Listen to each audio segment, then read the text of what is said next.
Hello and welcome to Knit Grit. My name is Cody Lee, and in today's video we're going to go over how to make the cute dragon fruit turtle and whale.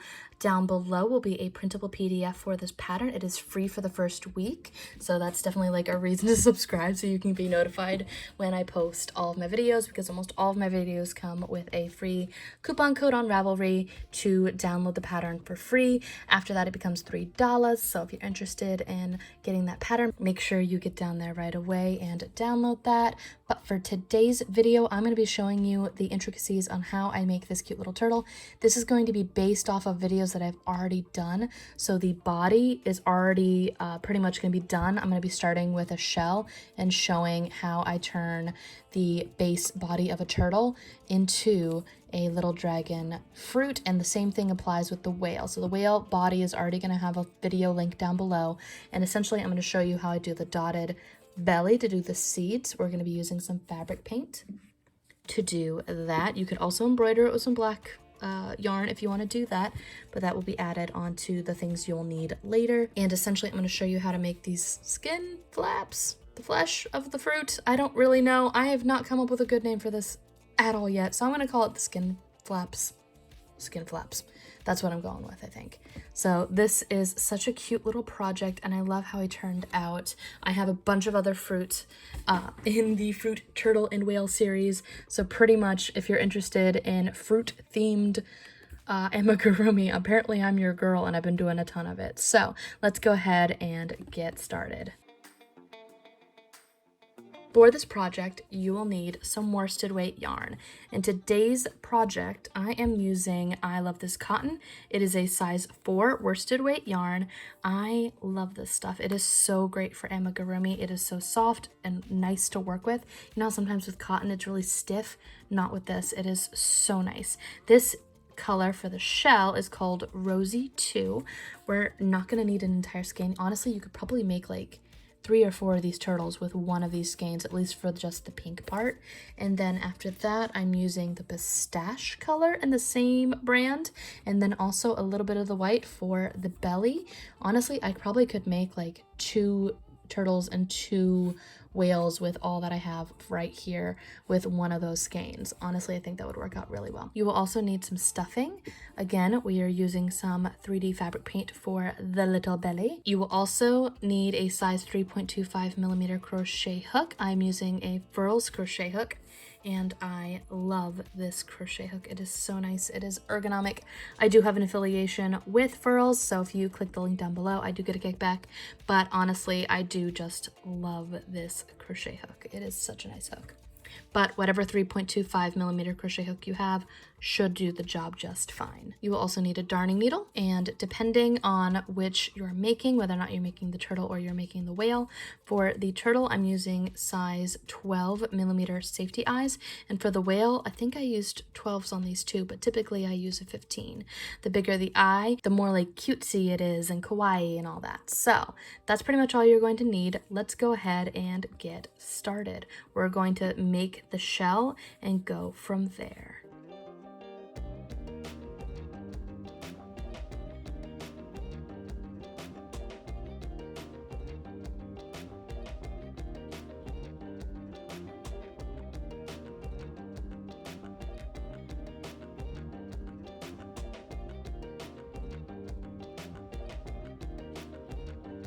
Okay, so now that we have our shell and our little belly done, I have all the other parts done as well. I'm going to add these on after this dries though, so I'm going to add on the head, the fins, and the tail afterwards. But for right now, what I like to do, and this is going to be a little bit of a process because I like to let this set overnight, is we're going to take some 3D fabric paint. You can use anything else you want. You could also probably embroider it with black yarn or thread or however you want. But basically, I'm going to give it a nice good shake it around. And what I'm going to do is, not let that jingle everywhere, move him back. You can tell that I've got a lot of seeds and they're very close to each other. So I like to kind of lightly dot my top here. And I'm going to figure out, just kind of randomly place a bunch of dots randomly throughout it. However, I think it would look good. So dot, dot, kind of evenly spaced similarly to that. It's all random, and I'm essentially going to do, not try to let that lift like that. We're gonna just dot. I try to put it on places where there is actual yarn and not over the stuffing area. I'm also trying to go from the top down, that way I'm not like swiping across. I'm trying to make it flat too. Just little dots. Try not to let them sit too much. And little dots from the top down, just a bunch of them. And we're gonna let that sit overnight or however long it takes your specific method to cure. I know that my thing, I like to let it sit for quite a while, and I think that that works out best for me. I loved how I used way more dots on this, but I think this looks really good with how I'm spacing it. Looks pretty darn cute. I like how this ends up looking with the fabric paint. I think it looks really nice. So if you want to do it this way, I would definitely go with the fabric paint method. And I let it cure, and then I also afterwards will hot glue on my head, because that's how I attach my turtle heads. And that's basically it for the body. We're gonna go on to the cute little finny parts, these little like dragon fruit flesh green lifted pieces after that. So we're gonna go into that after I've added on the head and the fins, and I've let this cure overnight. So that's pretty much what I want that to look like. I'm gonna add a couple more randomly wherever I think that they would be useful. Yeah, that's pretty much it. I'm gonna let that cure overnight, and after that I'm going to take the head and hot glue it onto the side. I'm trying not to let it touch right now because I know me, this is wet and I'm going to get it on something if I let it touch anything. And I'm gonna add on the fins and the tail after I let the head also cure and do all that stuff, and we'll be right back to do the little dragon fruit flaps. That's the word I'm gonna use. I'm gonna look up the actual technical term for what this is called on the dragon fruit. Be right back, probably in 2.2 seconds, but for me it'll be like a day and a half. Be right back. Okay, so now I have added on all of my limbs, added on my head, and this has been cured for about 2 days now. It's been a minute since I've come back to this project, but basically what we're gonna work on next is, and I still don't know, and I don't have a good name for this. I tried looking up the anatomy of a dragon fruit. Skin flap. It doesn't feel like a good name because it's like the skin of the fruit and it's like a little flappy part. I'm just gonna call it skin flap, and if somebody in the comments comes up with a better name, I will re-edit all of my pattern to come up with a better name for that. But if somebody in the comments can give me a better name than that, I will re-edit everything so that it says not skin flap, because that sounds horrific, but I literally don't have a better name for it. Anyway, basically if you're going to do the whale, you're going to be at this point, and for the whale and for the turtle, we're going to be creating these little skin pieces, basically skin flap. Pieces sounds just as bad. But basically what we're going to do is for the turtle, you're going to want to create 9 of these. And for the whale, I made 7. They're already attached to the whale. The whale's already done. So he's just going to hang out. I think I used a different pink tone. It's the same color, just goes to show what a dye lot will do. That is not the same color. I don't know if the camera's showing at all, but I can definitely see the difference. But this is the color of the turtle shell. So we're going to actually show you how I make these. I've already created 8, and it's actually pretty quick. We're going to grab our crochet hook, and I'm going to be grabbing the green tone yarn that I used for his little head and his fins and his little tail, little butt. And we're going to, I have 2 bowls actively happening right now because I have 2 colors, and that's just how things are going right now.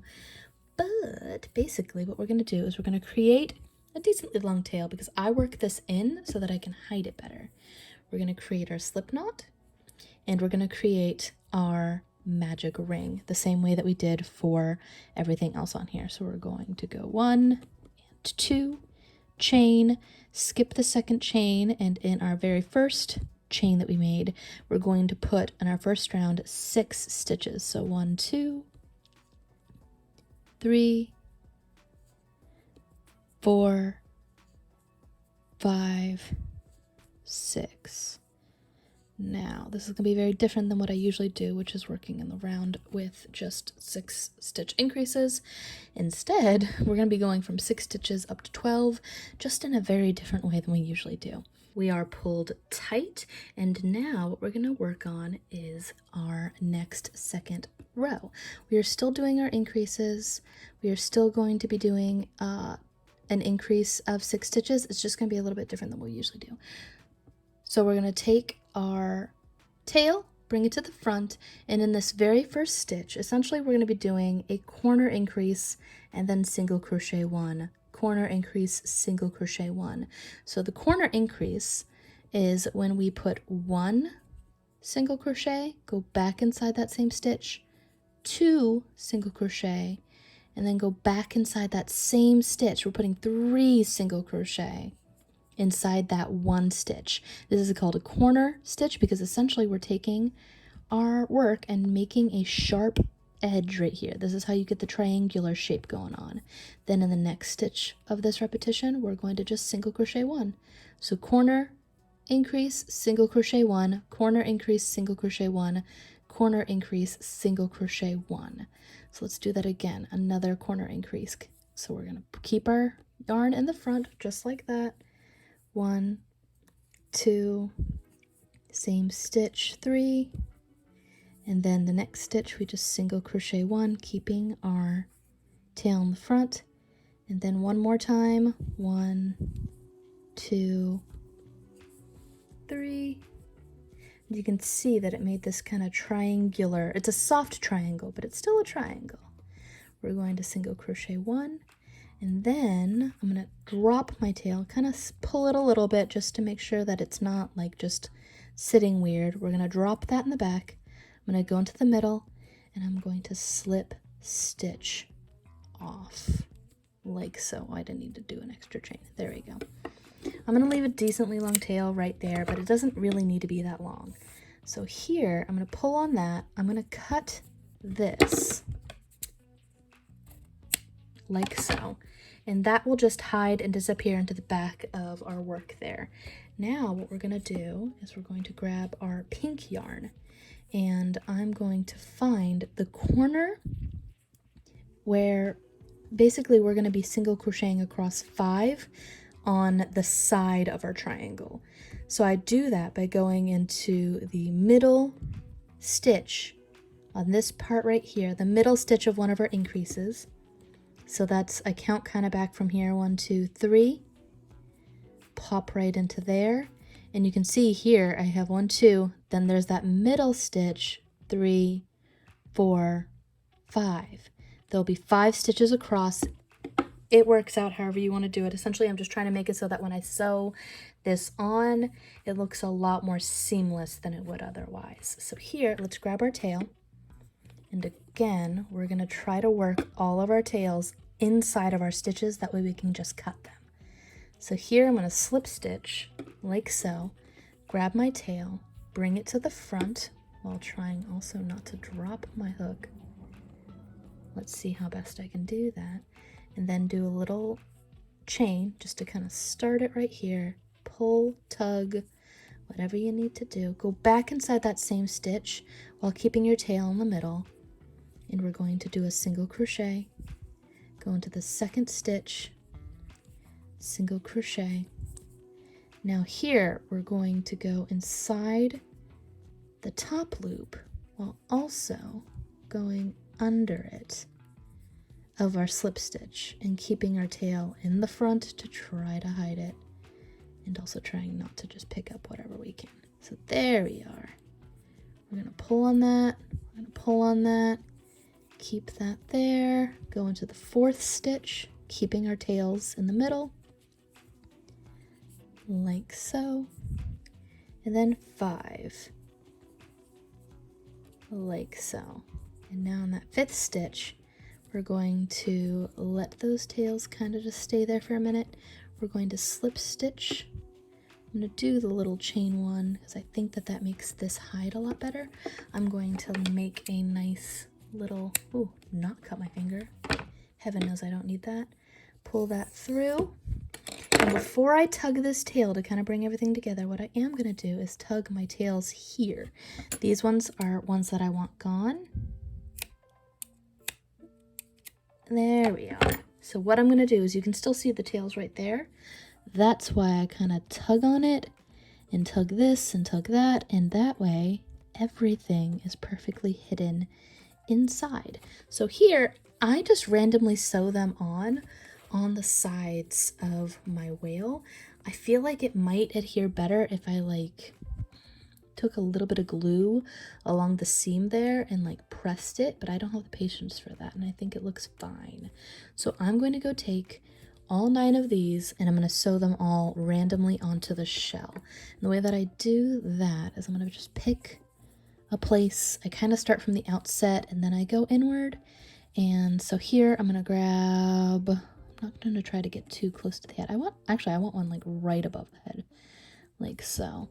I think that'd be fun. So I'm going to go along here like that, go through the front and into the center of my loop right there. Oh, not grab onto the fins. Go into the side of my stitch. Go like this, and to the top through the center. I always kind of tug on it every time that I go through. That way it kind of, I don't know, I feel like it makes it a little bit more seamless when I tug on it like that. It hides the loopy piece a little bit better, and that's why I wanted it to be pink as well, because I find that that hides the stitching much better, much better. We're gonna keep going around, kind of tug it, grab here. Oh, don't go through your stuffing if you can help it, because otherwise you'll end up with stuffing just everywhere. Don't. No.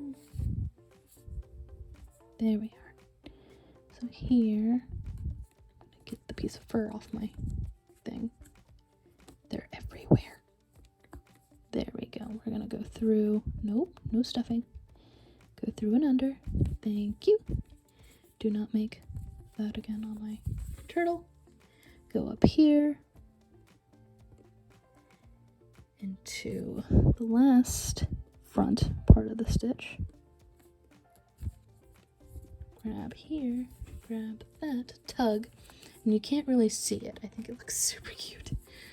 Okay, here we go. We're then going to go up like that, and I'm going to actually go through the back loop towards the center and do the same thing but on the backs of this loop. That way it's really secure and it's not coming off.